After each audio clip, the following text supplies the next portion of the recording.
आजकल जो फ्रॉड हो रहा है उसमें Amazon shopping app, Flipkart shopping app, PhonePe, Paytm इन सारी कंपनियों की मदद ली जा रही है।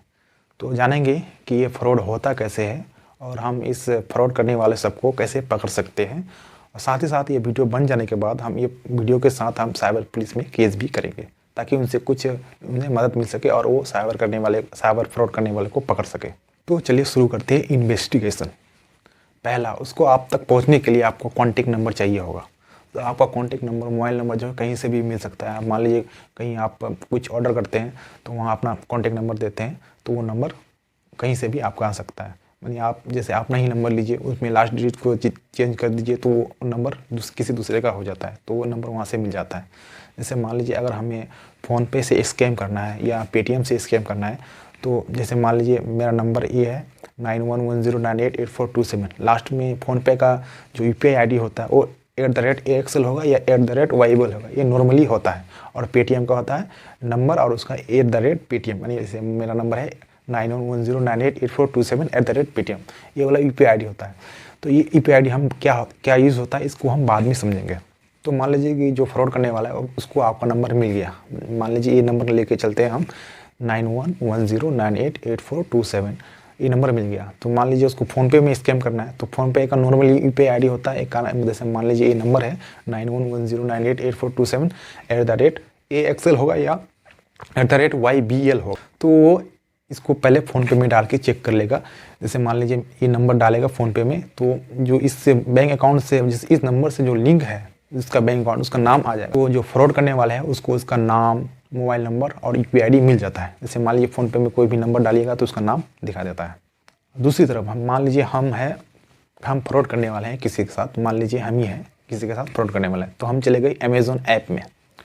अमेज़न ऐप में जाने के बाद वहाँ से मान लीजिए कोई ऐसा प्रोडक्ट दिखे जिसको हम बाद में रीसेल कर सकें या उसको दोबारा से बेचकर पैसा मेरे पास आ सके। मान लीजिए ऐसा कोई प्रोडक्ट जिसे हम इसको यूज़ कर सके और दोबारा से भी बेच भी सके। तो मान लीजिए हम कोई ऑर्डर सेलेक्ट कर लेते हैं अमेज़न में, कोई भी ऑर्डर। तो ऐसा ऑर्डर होना चाहिए, ऐसा प्राइस रेंज होना चाहिए जो नॉर्मली लोगों के बैंक अकाउंट में होते हैं। जैसे मान लीजिए 1000, 2000, 3000 इतना में लोगों के पास होते हैं। तो मान लीजिए हम कोई प्रोडक्ट सेलेक्ट कर लेते हैं। सेलेक्ट करने के बाद यहाँ पेमेंट मेथड में जाते हैं। जैसे ऑर्डर करने वाला पेमेंट मेथड है, इसमें कैश ऑन डिलीवरी की, debit card, credit card, net banking, UPI। तो यहाँ पे एक UPI ID डालने का होता है। तो यहाँ पे हम जो नंबर लिए थे वही नंबर यहाँ पे डाल देते हैं। जैसे 9110988427 @AXL डाल दिया। तो यहाँ से हम बाई कर देंगे।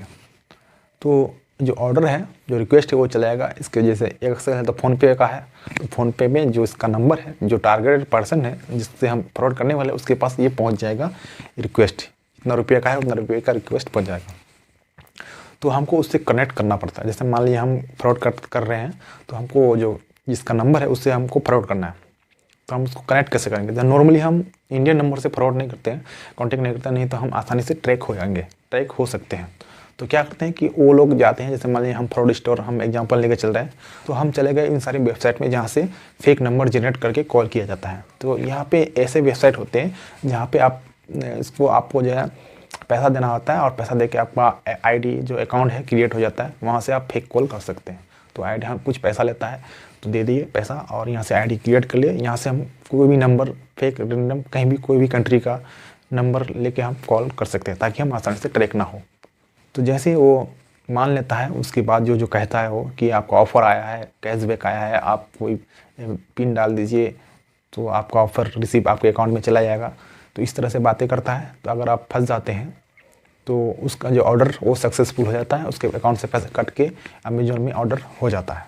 अब जो फ्रॉड करने वाला है वो ऑर्डर लेके करेगा। कैंसिल करने से क्या होता है कि जिस अकाउंट से आया है उसी अकाउंट में चले जाता है पैसा, तो वो कैंसिल नहीं कर सकता। तो वो ऑर्डर आता है वो उसके एड्रेस में और वो या तो यूज़ करता है या तो वो उसको बेच देता है, रीसेल कर देता है। इस तरह से उसके पास पैसे आ जाते हैं। तो आखिर ऐसे फ्रॉड करने वालों को पकड़ कैसे सकते हैं।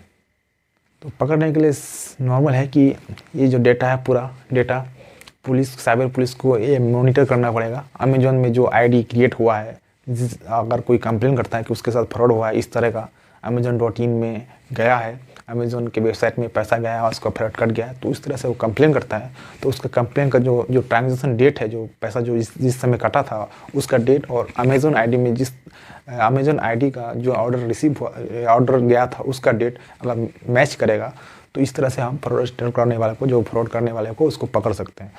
इसमें काफ़ी समय लग सकता है, इसमें काफ़ी मॉनिटर करना पड़ सकता है। अगर पुलिस अमेज़न से डाटा मांगी तो दे सकती है, अगर पुलिस जो थर्ड पार्टी वेबसाइट है उससे डाटा मांगी तो वो दे सकती है। दिक्कत होने लगेगी, समझा? करके तो दिखा, तू पकड़ा जाएगा। एक बात मेरी और सुन, हाँ। अगर मेरा ये वीडियो पड़ गया, हाँ, कहीं पर भी पड़ गया, हाँ, तो मैं तेरा पूरा फोन हैंग कर लूंगा, ठीक है? अच्छा, बर्बाद कर दूंगा। अच्छा, तू उल्टा चोर कोतवाल नहीं बनना चाहिए, मैं समझा दे रहा हूँ। उल्टा चोर कोतवाल को डांटे, तू मुझे धमकी दे रहा है बेटा। चल तू फोन रख, ठीक है? अब तुझे पता चलेगा। मैं तो मेरा वीडियो पढ़ ना जाए, ठीक है? हाँ, चल, अभी तुझे पता चलेगा। ये जो फ्रॉड कर रहा है ना, ये देखिए इसने कॉल कट कर दिया।